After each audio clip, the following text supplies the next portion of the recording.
तुमच्या वाटीमध्ये येणारा आमरस हा खरंच अस्सल ताज्या आंब्यापासून बनलेला असेल याची काही खात्री नाही। पिवळा जर्द दिसणारा हा आमरस कदाचित सडक्या आंब्यापासून सुद्धा बनवलेला असू शकतो। आणि आम्ही असं म्हणतोय कारण नवी मुंबईमध्ये अशा एका गलिच्छ आमरस कारखान्याचा पर्दाफाश झालाय। तिथे काय दिसलं पाहूया।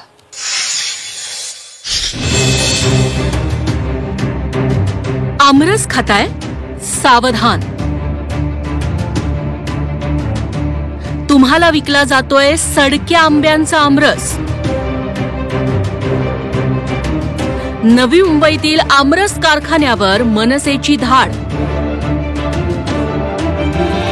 उन्हाळ्यात आमरस म्हटलं की अनेकांच्या तोंडाला पाणी सुटतं। शहरात अनेक जण अगदी कितीही पैसे मोजून आमरस विकत घेतात। मात्र ही दृश्य बघितली तर पुन्हा तुम्ही बाजारातून आमरस विकत आणायचं धाडस करणार नाही। नवी मुंबईतील बोनकोडे गावात आमरस बनवणाऱ्या एका कारखान्यावर मनसेनं धाड टाकली तेव्हा अतिशय धक्कादायक दृश्य समोर आलं। एका चाळीतल्या खोलीत अतिशय गलिच्छ जागेवर सडलेल्या आंब्यांच्या गोण्या अशा ठेवण्यात आल्या होत्या। या सडक्या आंब्यांपासून आमरस बनवला जायचा।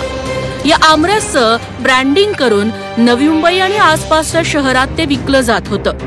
या सडलेल्या खराब झालेल्या आंब्यांपासून दररोज तब्बल 6000 लिटर आमरस बनवला जातो। धक्कादायक म्हणजे या आमरस बनवणाऱ्या कारखान्याकडे ना फूड लायसन्स आहे ना गुमास्ता लायसन्स। मात्र बिनबोभाट नागरिकांच्या आयुष्याशी खेळ सुरू होता। तर पाणी केले आम्ही तर आम्हाला असे दिसले की पूर्ण आंबा सडलेला आहे आणि त्याच्यावर उंदीर पण बसलेले होते। असे सगळ्या प्रकारचा आंबा इथून सडून हा रस बनवला जातोय।